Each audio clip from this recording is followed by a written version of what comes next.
Happy Yule. It's Granny with 73, and I'm coming to you from my kitchen like I promised I would, and I'm going to show you how to make broccoli casserole. Um, in my broccoli casserole, I usually have onions, shallots, broccoli. Last year we put cauliflower in it as well because my kids like cauliflower, but I'm not doing it that way this year. And mushrooms.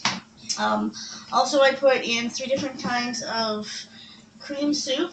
One this is my own twist on it. The original recipe I got only called for cream of mushroom, but I put in cream of celery,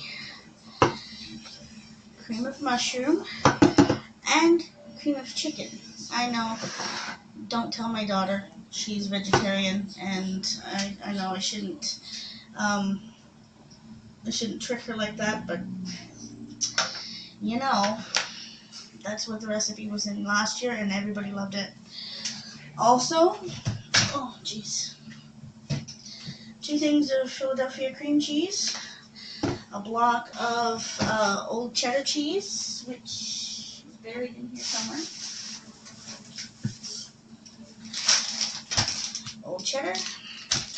Now I don't use the whole block because it's a lot of cheese, and I know the people out there with high cholesterol are going, oh my god, that's so much cheese. Well, it is, kind of, but I'm making this much of this. So when it portions out, it's not really as much cheese as it looks like. And also breadcrumbs. This is a really soupy kind of casserole, and the breadcrumbs help to firm it up.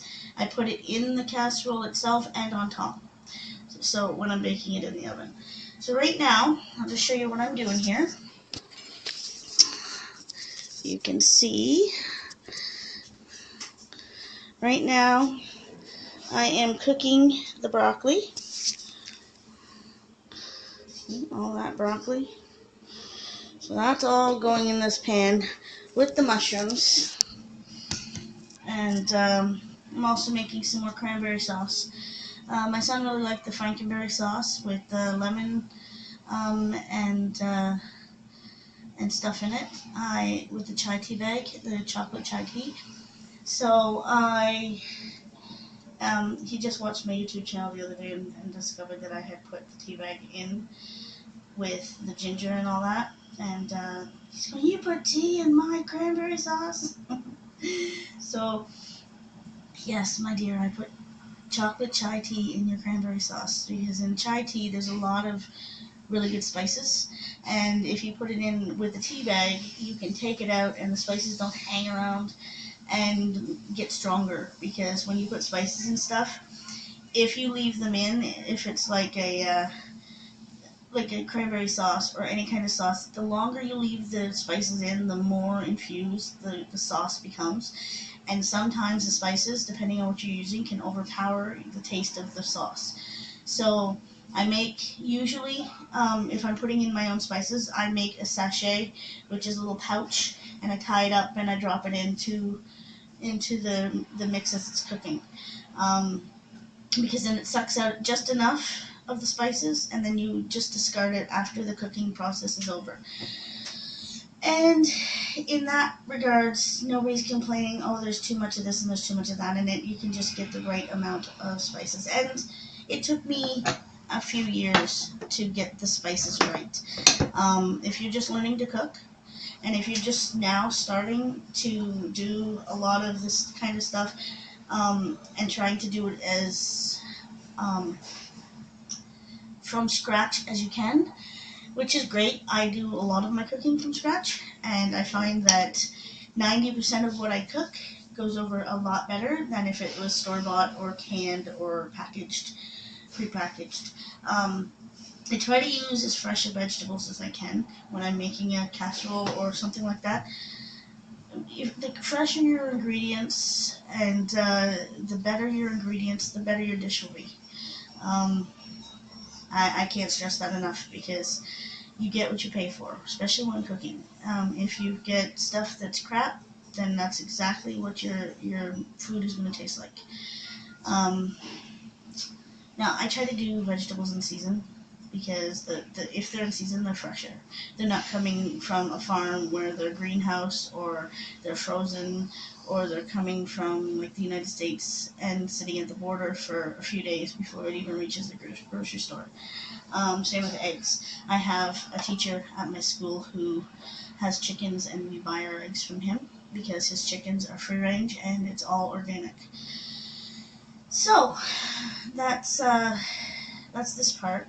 I'm gonna let everything cook, and then I will bring you back and show you how to put it together to put it in the oven. Like right now, I'm just parboiling the broccoli just to get it nice and green, because anybody who's made broccoli in the oven can tell you that sometimes it will get tough and chewy, and this way it's going to be tender and not so chewy. It will get a little crispier in the oven while it's cooking, but it's going to be cooking in a bunch of goop, so it's not going to be too bad. And this cuts your cooking time in half when you put it in the oven. It's just easier. Like since we're doing Yule at my son's this year, if I wanted to, I could just put all this together in the pan and pop it in the oven at his house and finish it off there, because once everything's put together, it only needs to go into the oven for another 30-35 minutes to get the breadcrumbs and everything to marry together and crisp up the crust on the top. So, I mean, I can do it that way, but there's going to be so much cooking, and so many people are using my son's stove this year, and he's living at his girlfriend's parents' place, so we're kind of taking over their house. This is their first Yule with us. I'm not sure if they've ever celebrated Yule before, but Claire has, which is my son's girlfriend's mom, has graciously agreed to let us take over her kitchen and to do it our way. And she's doing 2 kinds of potatoes. I think she's doing scalloped and mashed. So it's going to be a bit of a potluck. My daughter's doing stuffing. My son, I sent him a YouTube video about Jamie Oliver doing the turkey, and he did it verbatim. Entire, and he even stuck clementines up, as Jamie Oliver puts it, up the jacksie of the bird, and he's so proud of himself. I can't wait. And I will bring you updates from today's present haul for everybody. I'll take my phone and videotape it all. Okay, I'll be back.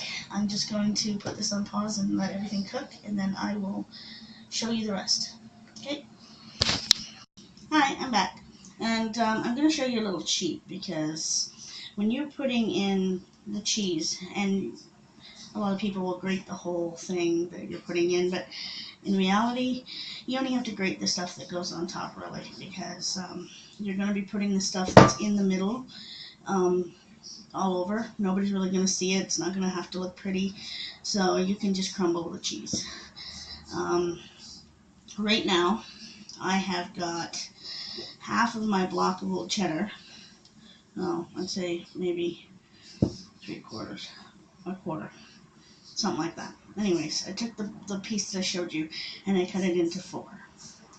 And I'm not sure that it's equal pieces because I just roughly cut it. And I'm not measuring anything today. I'm just doing this because, I'm telling you sort of measurements so that you can follow along if you ever decide to make your own. This is the cheese that you're going to put on top, okay? Now, you can take these 3, and you can just take them with your fingers and take off chunks. Make them small or as big as you want and put them all through the casserole. They're going to melt together. You're going to be stirring it eventually. So it really doesn't matter if it's pretty and exactly grated. Now, I've opened all my cans, and I've chopped up 1 onion and 3 shallots. And they're all going to go in with my mushrooms in the pan, which I've also chopped. That's my son. Never ends around him. So I've just chopped my mushroom buttons into these slices. And, it's okay if it's chunky. People are going to be scooping it in as a side. I've also going to put my oven to 350. Excuse me. And I've also strained and allowed to cool my broccoli, because if you get huge pieces like this, you're gonna wanna chop that down. Now, because it's already cooked, you don't have to chop it. You can just, if you can hold it in your hand, you don't have to let it go cold, but just warm enough to touch. Then you can just break the little pieces off and just throw it in the pan. Your hands are clean, right? You're washing your hands 20 times a day, which, I'm gonna cheese it over mine. Which is something that every cook in the world should do. When you're learning how to cook in a school, they will teach you to do it constantly, and it'll become a habit so that you're forever washing your hands. So I would suggest, if that is what you're doing, because my youngest son is working in a kitchen right now, and he found this out the hard way.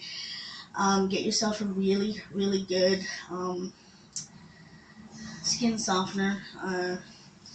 Doesn't matter if you go to the dollar store and get something, but make sure that it has glycerin in it and aloe, because your skin will dry the more you have it in water, and it can cause, like my son's skin got really bad, to the point where he looked like he had scales, and his skin was cracking and bleeding because he didn't know what to do. He's never had that problem before. Up until he got his job, he was the only time he was in the kitchen was when he moved out on his own, and him and his girlfriend got a place together. And I think he did most of the cooking, or they did some cooking together, I'm not sure. But obviously he's not going to be so much worried about washing his hands in his own kitchen as he is if he's working to feed other people. So he found out the hard way, and I took him to get him some really good hand cream so that he didn't have that problem anymore, and I haven't heard anything back. I'm pretty sure that if he was still having issues, he would have said something to me, because whenever it comes to something like that, even my oldest son will call me up and say, "Mom, what do I do?" And then all the mothers out there, you know what I'm talking about. Okay, so most of this, like I said, most of this broccoli casserole is, most of the time consuming stuff is in the prep. So but like I said, it's dead simple to do. You boil your broccoli. You don't have to boil it all the way through if you don't want to, but if you're doing like I'm doing today, going to somebody else's house where there's going to be like one oven and 3 different people, sorry, it's my notifications, 3 different people cooking or preparing things in one kitchen and with one stove, then it's better that you do as much as you can at home. So I have boiled these till they're soft. And like I said, you don't have to do that. You can parboil them till they're just green. Broccoli gets really deep green when it's being steamed. You can steam these if you want, if you don't want to boil them. And you can make as much or as little as you want. It's all up to you. If you're going to make a smaller batch, it's, a cup of this and a cup of that, 1 tin of your favorite cream soup. If you don't like cream of broccoli, or cream of celery, you can use cream of broccoli. If you don't like cream of mushroom or cream of chicken, then I'm sure there's something else out there you can use. And with the same token, you don't have to use any cream soups at all if you don't want to.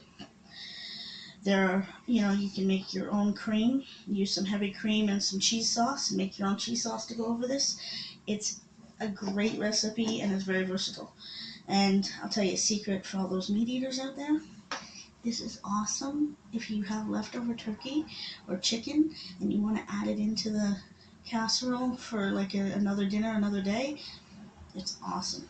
And I swear by it. And if you don't like it, you can leave me a comment and let me know that you don't like it.